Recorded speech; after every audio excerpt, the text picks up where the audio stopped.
Oke, assalamualaikum warahmatullahi wabarakatuh. Kembali lagi dengan saya Fuad.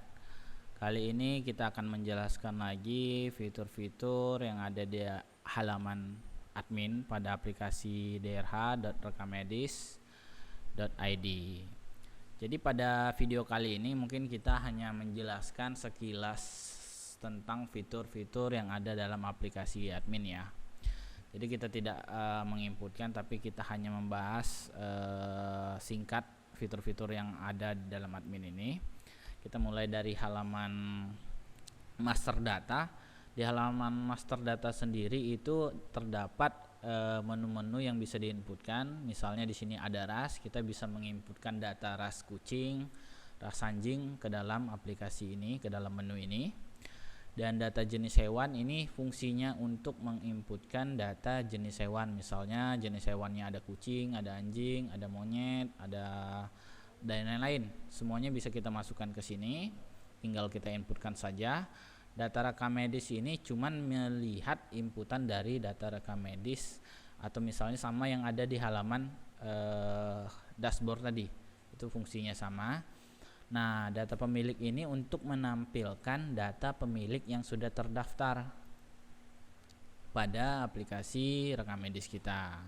Jadi yang sudah melakukan pendaftaran pada fitur pendaftaran, maka nama pemiliknya itu akan muncul pada data pemilik ini. Jadi hampir sama dengan data yang ada pada pendaftaran tadi. Terus di sini juga ada fitur data hewan. Ini fungsinya sama seperti yang ada di halaman dashboard. Ini untuk menampilkan data hewan apa saja yang sudah terdaftar pada klinik kita. Di sini juga ada data pencarian untuk nama hewan-hewan. Di sini juga ada jenis informasi atau misalnya edit ketika misalnya ada kesalahan dalam penulisan nama. Atau misalnya di sini kita bisa hapus jika misalnya kucing tersebut apakah dia sudah mati atau belum, ini bisa kita hapus atau bisa dibiarkan saja agar datanya masih tetap utuh. Terus di halaman selanjutnya itu ada data berita. Nah, data berita ini gunanya untuk menginputkan data berita. Nanti data berita tersebut akan tampil pada halaman pengunjung yang kita sudah update videonya pada video sebelumnya yang berjudul aplikasi pengunjung lah istilahnya gitu. Jadi semua data berita yang kita inputkan di sini maka akan ditampilkan di halaman pengunjung. Caranya gampang, tinggal tambah isi judulnya beritanya apa, foto beritanya apa, dan isi beritanya apa. Tinggal diinputkan saja. Terus di sini juga ada data reminder.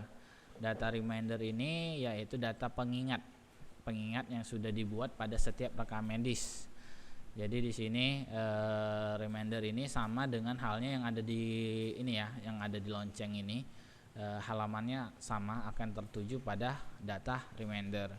Data reminder ini kita peroleh dari data rekam medis yang sudah diinputkan. Jadi misalnya di sini ada tanggal 8 Maret 2021 atas nama kucingnya Mochi. Pada tanggal tersebut dia harus melakukan vaksin. Nah, melakukan vaksin ini maka kita bisa mengingatkan untuk pemilik hewan tersebut untuk melakukan vaksin ke klinik kita. Jadi kita tinggal kirim WA dan isi pesannya itu akan berbunyikan seperti vaksin. Nah, mungkin terlebih dahulu si admin harus menginstal dulu yang namanya aplikasi WhatsApp, atau misalnya bisa menjalankan fitur ini ketika aplikasi WhatsApp sudah terinstall, atau misalnya menggunakan WhatsApp berbasis web. Oke, lanjut lagi ke fitur selanjutnya. Di sini juga ada fitur galeri ya.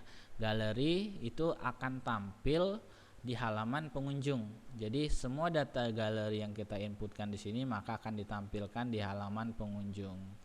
Nah, ini juga yang menginputkan itu tugasnya admin, tinggal diinputkan saja galeri apa yang mau diinputkan, judulnya apa, fotonya apa, keterangannya apa, tinggal diinputkan saja. Kita lanjut lagi ke menu pengaturan.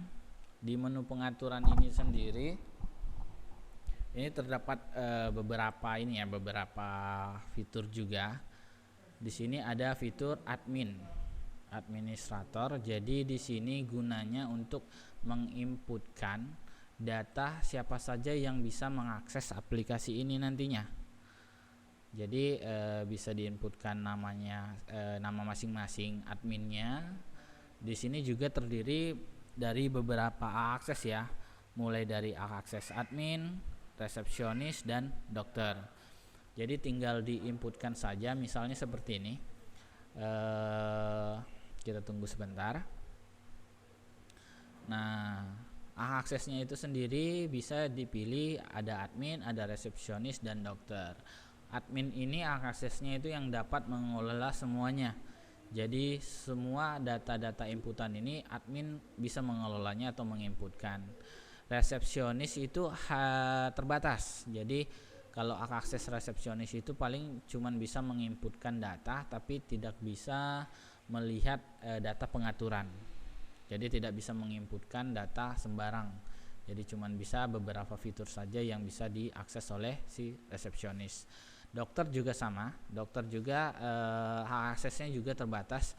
Jadi di sini maksudnya dokter ini yaitu dokter yang bekerja pada klinik tersebut. Jadi bukan pemilik ya, tapi dokter yang bekerja pada klinik tersebut. Kalau pemilik itu bisa didaftarkan sebagai admin. Jadi semua fitur-fitur dapat diakses oleh si pemilik. Oke.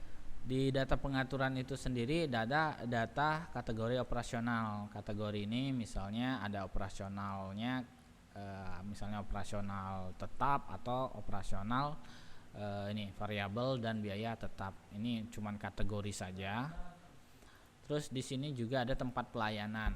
Nah, data tempat pelayanan ini gunanya untuk menginputkan cabang lain. Jadi misalnya tempat klinik Bapak atau Ibu terdapat 2 cabang atau lebih, dapat menginputkan cabangnya yang ada di sini.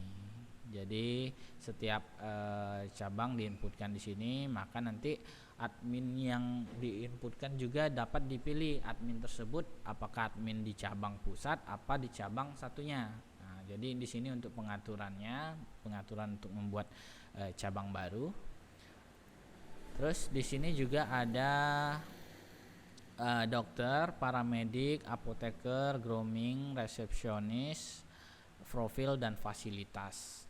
Ini semuanya untuk diinputkan dan akan mulai dari dokter ya sampai fasilitas itu akan ditampilkan di halaman pengunjung. Jadi seperti video sebelumnya kita ada menginputkan data dokter, maka akan tampil di halaman pengunjung sebagai data dokter. Dan paramedik juga ini semuanya sama, tinggal menginputkan data. Oke, di sini lanjut lagi di fitur selanjutnya itu adalah backup dan restore ataupun export. Jadi backup ini berfungsi untuk membackup data-data yang telah kita inputkan, misalnya 1 minggu, 2 minggu, 3 minggu, sesuai dengan keadaan kita mau backupnya kapan, maka data yang terbackup itu akan terdownload menjadi data dalam bentuk database ya. Jadi kita bisa simpan database itu untuk berjaga-jaga apabila terjadi korup atau misalnya error pada program kita. Jadi datanya itu tidak hilang semuanya lah, cuman dari terakhir kita backup itulah yang selamat. Jadi ibaratnya yang kalau kita tidak backup datanya dan terjadi korup, maka kemungkinan bisa terjadi datanya itu akan hilang keseluruhan. Jadi untuk berjaga-jaga kita sering-sering backup aja database-nya, entah itu 1 hari, 2 hari, 1 minggu ataupun 1 bulan. Kita tinggal download database-nya saja, maka backupan database-nya itu sendiri akan otomatis terdownload nanti ya. Tinggal kita linkkan saja ini data-data yang sudah diinputkan, maka nanti ada dibuat halaman downloadnya. Oke, kita kembali lagi ke halaman selanjutnya.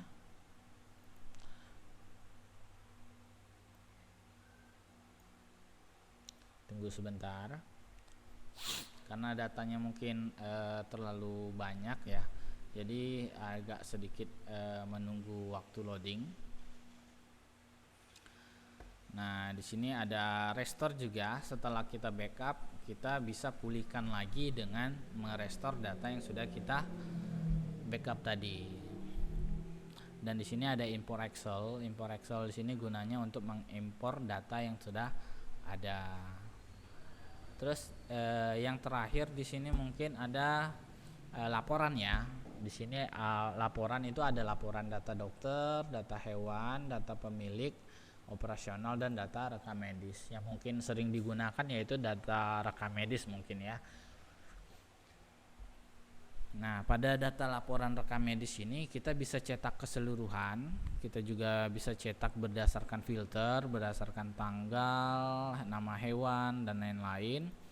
Dan yang paling penting di sini ada cetak per periode. Jadi ada berdasarkan tanggal, dari tanggal 1 misalnya sampai tanggal 30 atau tanggal 28. Dalam satu bulan itu kita mau melihat rekam medis yang masuk berapa sih gitu kan. Sama nanti mungkin kita ada fitur tambahan lagi yang mungkin belum kita masukkan ke update aplikasi kali ini. Jadi di sini ada cetak rekam medis berdasarkan cabang dan bulan. Jadi ada satu fitur yang ingin kita tambahkan lagi yang mungkin akan saya jelaskan pada video-video berikutnya. Dan satu fitur tambahan lagi mungkin di data rekam medis ini kita tambahkan fitur untuk menghapus data rekam medis, karena mungkin beberapa dokter ada yang memberi masukan kalau data rekam medis itu bisa ditambahkan halaman untuk menghapus data rekam medis apabila ada kesalahan penginputan. Jadi admin bisa menghapus secara mandiri.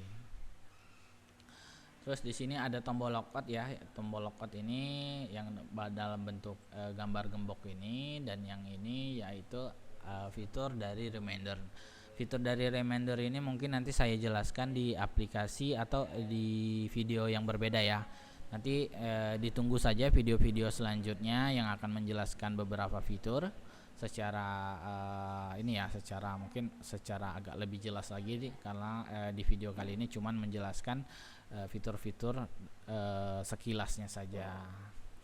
Oke, mungkin sekian dari saya untuk kali ini. Saya ucapkan terima kasih atas perhatiannya.